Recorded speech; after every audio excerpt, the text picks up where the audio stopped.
मैं जर्मनी से जा रहा हूँ। इसकी 3 मेन रीजंस हैं।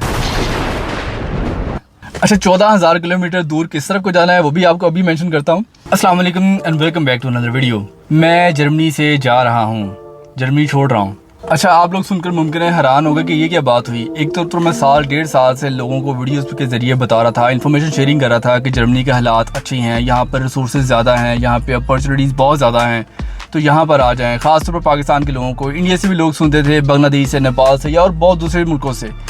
तो ये सारी कहानी एक तरफ तो मैं लोगों को मोटिवेट कर रहा था कि जर्मनी आने के लिए, और दूसरा आज मैं खुद इन्फॉर्म कर रहा हूँ कि जर्मनी छोड़ के जा रहा हूँ। ये कोई बात मैच नहीं कर रही। इसकी 3 मेन रीजंस हैं। 1 बाय 1 शॉर्टली और बड़ा ब्रीफली इस वीडियो में डिस्कस कर लेते हैं तीनों रीजंस को ना, कैसे मामलात या ऐसे हालात क्यों हैं। सबसे पहले और मेन रीज़न है इकोनॉमिक सिचुएशन। जर्मनी के हालात वक्त के साथ साथ थोड़े टफ होते जा रहे हैं। वैसे तो रिसेशन पूरी दुनिया में है, इकोनॉमिक सिचुएशन कोई बहुत ज़्यादा अच्छी नहीं है, वर्ल्ड वाइड रिसेशन भी आया हुआ है, और जो कि cost of production, cost of living हर तरफ पे ज़्यादा होती जा रही है, तो लोगों को टफ टाइम मिल रहा है।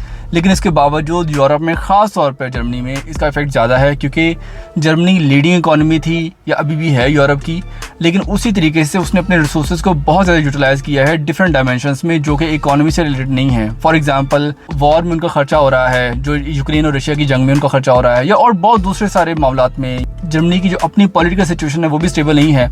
आप सबने सुना होगा, पता होगा कि फरवरी में इलेक्शन हो रहे हैं जर्मनी में, तो जब तक इलेक्शन नहीं हो जाते तब तक कोई सर्टेनिटी नहीं आती। जब तक हुकूमत कोई नई नहीं बनेगी, जो भी हुकूमत नहीं आएगी वो नहीं अपनी पॉलिसीज़ लेकर आएगी, इकोनॉमी रिवाइव करने के लिए, ग्रूम करने के लिए जो नई पॉलिसीज़ अपनाएगी, फंड्स देगी लोगों को, कंपनीज़ को, या कंपनीज़ को और मोटिवेट करेगी कि वो इन्वेस्ट करें, नए नए प्रोजेक्ट्स लगाएं, जिस तरह के पहले होता था। फॉर एग्जांपल, कोरोना से पहले की तो सिचुएशन बहुत ज़्यादा बेहतर थी। इवन कि कोरोना में भी टफ टाइम आया था, बहुत सारी डिफरेंट इंडस्ट्रीज़ को हालात टफ हुए थे, लेकिन पैरेलल में टेलीकम्युनिकेशन इंडस्ट्री या इंजीनियरिंग इंडस्ट्री या इस तरह की और बहुत सारी फील्ड्स ऐसी थी जिनमें ना कोई मसला नहीं था, बल्कि जॉब उसी तरीके से हो रही थी, लोगों को नए नए प्रोजेक्ट्स पे हायरिंग हो रही थी, जॉब्स मिल रही थी। और अब 2024 के आखिर में, 2025 के स्टार्ट में सिचुएशन ये है कि जितने ले ऑफ तेज़ी से हो रहे हैं, उतनी नंबर ऑफ जॉब्स लोगों को नहीं मिल रही। ऐसी बहुत सारी कंपनीज है जो जर्मनी छोड़कर या अपने प्लांट्स को बंद करके दूसरे मुल्कों में जा रही हैं, रिलेटिवली चीपर कंट्रीज में जा रही हैं, ताकि कॉस्ट ऑफ प्रोडक्शन को किसी तरीके से कम किया जा सके, क्योंकि एनर्जी क्राइसिस की वजह से कॉस्ट ऑफ प्रोडक्शन बहुत ज़्यादा बढ़ गई थी। एट दी एंड सबसे मेन रीज़न है इकोनॉमिक सिचुएशन जर्मनी की ना, कि कंपनीज उतना इन्वेस्ट नहीं कर रही, उतनी हायरिंग नहीं हो रही, जितने ले ऑफ हो रहे हैं, जितने लोगों की जॉब्स आ रही हैं। ये सारी इन्फॉर्मेशन थोड़ी डिटेल के साथ मैंने डिस्कस की थी, यहाँ उसका लिंक लेफ्ट और राइट पर आ रहा होगा, आप वो देखिएगा वहाँ पे। और दूसरी रीज़न, वो भी खैर पहली रीज़न के साथ मिलती जुलती है। मैं जर्मनी में फ्रीलांसिंग कर रहा था, प्रोजेक्ट बेस्ड काम करता था। एक काफ़ी अरसे के बाद मुझे थोड़ा सा ब्रेक मिला है।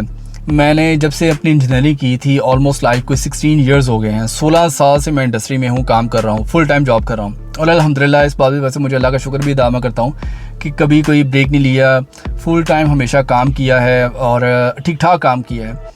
लेकिन 16 साल बाद अब जाके मेरा एक प्रोजेक्ट ख़त्म हुआ, वो अभी रीन्यू नहीं हो रहा था, तो it was like a chance for me कि भी मैं अब थोड़ा सा एक ब्रेक लूँ, अपनी करंट सिचुएशन को देखूं कि मैं कहाँ पर हूँ, 16 साल में मैंने कैसी ज़िंदगी गुजारी है, कहाँ तक मैं पहुँचा हूँ, और आगे मेरा विजन क्या है, आगे मैं क्या करना चाहता हूँ। एक नए साल का आगाज़ होना और उस वक्त मेरा प्रोजेक्ट खत्म होना, ये मैं इसे खुदा ना खासा कोई नेगेटिव नहीं ले रहा, इसे मैं एक अपॉर्चुनिटी के तौर पर ले रहा हूँ। क्या मैंने इसी तरीके से प्रोजेक्ट बेस्ड काम करने हैं, फ्रीलांसिंग करनी है, इसी को कंटिन्यू करना है, या जो मेरे कोई और इंटरेस्ट वक्त के साथ साथ डेवलप हुए हैं उनके ऊपर मैंने थोड़ी एनर्जी इन्वेस्ट करनी है, टाइम इन्वेस्ट करना है और उनको ज़्यादा तवज्जो देनी है। तो ये ब्रेक बड़ा इंपॉर्टेंट होता है ज़िंदगी में ना। मेरा मकसद ज़्यादा है कि मैं अब थोड़ा सा दुनिया को एक्सप्लोर करूं, और इसी एक्सप्लोर करने के चक्करों में मैंने डिसाइड किया है कि जर्मनी से 14,000 किलोमीटर दूर जाना है, एक नई दुनिया एक्सप्लोर करने के लिए। अच्छा, 14,000 किलोमीटर दूर किस तरफ को जाना है वो भी आपको अभी मेंशन करता हूँ। मैंने डिसाइड किया है कि ऑस्ट्रेलिया को विजिट किया जाए और उसको एक्सप्लोर किया जाए, और that leads to the reason number 3 कि मैंने ऑस्ट्रेलिया ही क्यों चूज़ किया और वहीं क्यों जाना है। इसकी भी 2-3 रीज़न है डिफरेंट ना। सबसे पहली मेन रीज़न है कि मैं जर्मनी में, यूरोप में काफ़ी सालों से रह रहा हूँ, तकरीबन 12 साल हो गए हैं, और अच्छा खासा ये टाइम है। प्रोफेशनल करियर सारा मैंने वहीं से स्टार्ट किया, यूरोप का ना, और वहाँ पे अच्छा खासा काम किया।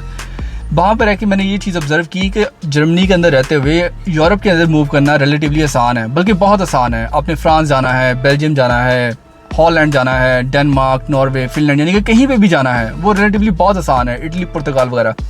लेकिन थोड़ा सा बड़ा स्टेप लेने की ज़रूरत होती है कि अगर आपने वहाँ से बैठ कर फ़र्ज़ करें कनाडा जाना है या अमेरिका जाना है, बल्कि रिलेटिवली वो भी आसान है, क्योंकि वहाँ से जर्मनी से डायरेक्ट फ़्लाइट्स हैं कनाडा के लिए या अमेरिका के लिए, बल्कि मुख्तलिफ़ शहरों के लिए।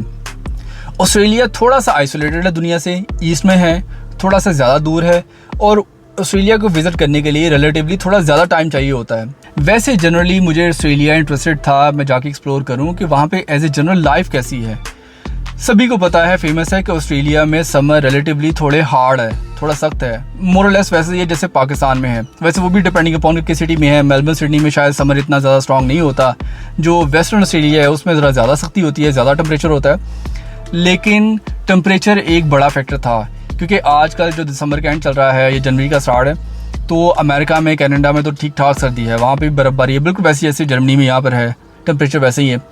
ऑस्ट्रेलिया में इत्तफाकन इस वक्त समर चल रहा है और समर, सनशाइन, ज़रा बाहर एक्सप्लोर करना, ये ज़्यादा अपॉर्चुनिटीज होता है कि आप चीज़ों को एक्सप्लोर कर सकते हो, ज़्यादा आसानी से बाहर जा सकते हो। अदरवाइज़ अगर अमेरिका में या कनाडा में तो वहाँ बर्फबारी होती है, तो बंदा बाहर जाके क्या करेगा, कहाँ क्या देखेगा, सिर्फ बर्फ देखेगा या सर्दी देखेगा। दुनिया तो सारे अपने घरों में बैठी है या अपने ऑफिस में है, बाहर तो बंदा नज़र नहीं आ रहा। तो वेदर एक बड़ा फैक्टर था कि मैंने ऑस्ट्रेलिया को डिसाइड किया कि बेशक ऑस्ट्रेलिया दूर है लेकिन वहाँ पे वेदर रिलेटिवली बेहतर होगा। समर चल रहा है तो समर को बंदा किसी तरीके से बर्दाश्त कर लेता है। बाय द वे वैसे मैंने वो भी फोरकास्ट में देखा है कि समर थोड़ा ज़्यादा टफ चल रहा है, जाके देखेंगे कि क्या बनता है। दूसरा, पता नहीं क्यों मुझे लगता है कि ऑस्ट्रेलिया की इकनॉमिकल सिचुएशंस अभी भी रिलेटिवली बेहतर हैं बाकी दूसरे मुल्कों से, ख़ास तौर पर यूरोप से।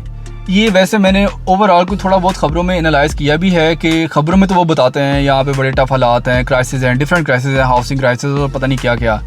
लेकिन ओवरऑल एक फीलिंग है जी कि ऑस्ट्रेलिया रिलेटिवली एक बेहतर ऑप्शन हो सकती है प्रोफेशनल एक्सपेक्ट से भी।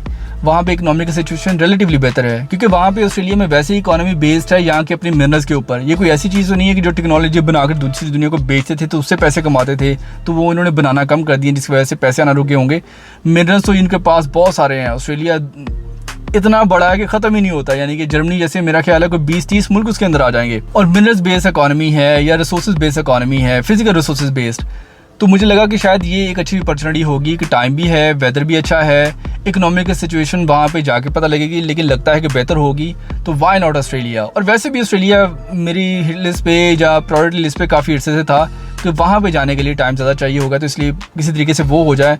अमेरिका भी इजीली विजिट हो जाएगा, कनाडा भी विजिट हो जाएगा, या और दूसरे मुल्क जो सेंट्रल यूरोप के हैं वो तो हो ही जाएंगे, उनमें तो कोई बड़ा मसला है ही नहीं। लास्ट पर मैं आपको एक चीज़ कन्फर्म कर दूँ कि मैं जर्मनी को मुस्तकिल छोड़ कर नहीं जा रहा, ऑस्ट्रेलिया जा रहा हूँ विजिट करने के लिए, कपल ऑफ वीक्स के लिए। ऑस्ट्रेलिया जाकर पहले मैं वहाँ के हालात भी आप लोगों से शेयर करूँगा, सारी डायमेंशंस कोशिश करूँगा ज़्यादा से ज़्यादा लोगों को मिलूँ।